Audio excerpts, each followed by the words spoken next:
Good morning, all my dear students.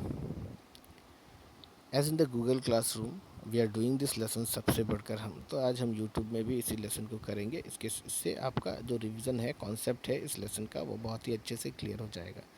मैं चाहता हूँ कि आप सही बच्चे इस लेसन को अच्छे से पढ़ें, उच्चारण करें, क्योंकि हिंदी में उच्चारण बहुत ज़रूरी है। इससे आपका प्रोनाउंसिएशन स्किल बहुत ही बढ़ जाएगा।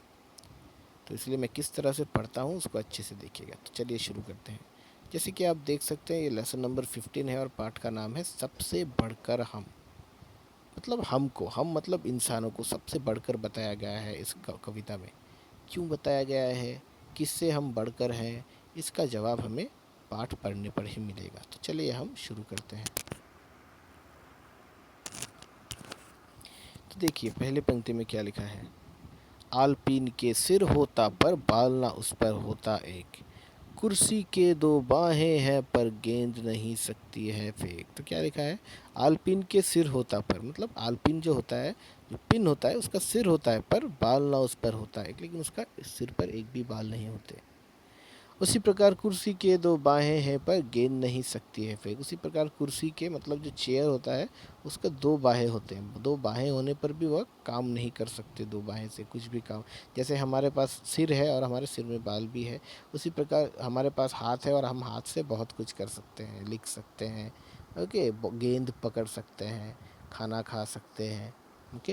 लेकिन कुर्सी के बाहें होने पर भी, बाहें मतलब हाथों को कहा गया है, हाथ होने पर भी वे गेंद नहीं पकड़ सकते, गेंद नहीं फेंक सकते। गेंद मतलब बॉल।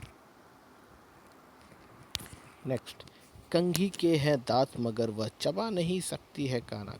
कंघी है, कॉम्ब है, उसके बहुत सारे दांत होते हैं नुकीले नुकीले, लेकिन वह खाना नहीं चबा सकती। गला सुराही का है पतला किंतु ना गा सकती गाना। उसी प्रकार जो सुराही होता है, मटका होता है, उसका गला बहुत पतला होता है, देखने में भी बहुत सुंदर, लेकिन वह गाना नहीं गा सकती। जैसे कि देखिए इस चित्र में दाएं तरफ बाएं तरफ आप देख सकते हैं दो घड़े रखे हुए हैं।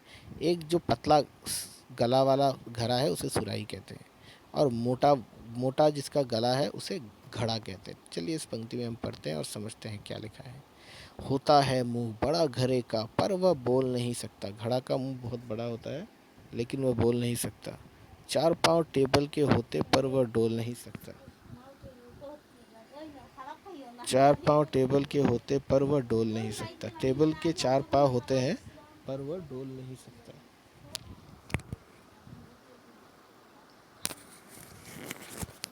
जूते के हैं जीभ मगर वह स्वाद नहीं चख सकता है। आंखें होते हुए नारियल कभी ना कुछ लग सकता है। तो यहाँ पर लिखा है कि जूते जो होते हैं उसके जीभ होते हुए भी वह किसी प्रकार का स्वाद नहीं चख सकता है। उसी प्रकार जो नारियल होते हैं उसके आंखें होते हुए भी वह कुछ नहीं लग सकता। लख का अर्थ है देख सकता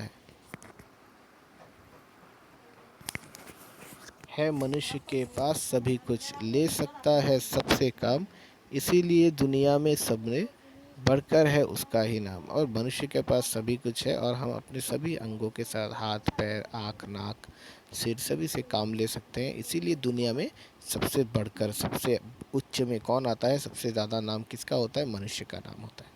तो इस पाठ के जो रचयिता हैं, इस कविता के जो रचयिता हैं, इस कविता का लेखक का नाम है रमापति शुक्ल। मैं चाहूँगा कि आप सभी बच्चे इस पाठ को अच्छे से पढ़ें, अच्छे से उच्चारण करें, ताकि आपका जो प्रोनाउंसिएशन स्किल है वो बहुत ही अच्छा हो। आज का कक्षा मैं यहीं पर समाप्त करता हूँ। दूसरी कक्षा में मैं इसके प्रश्नोत्तर और शब्द अर्थ को विस्तार में व्याख्या करूँगा। तब तक के लिए धन्यवाद।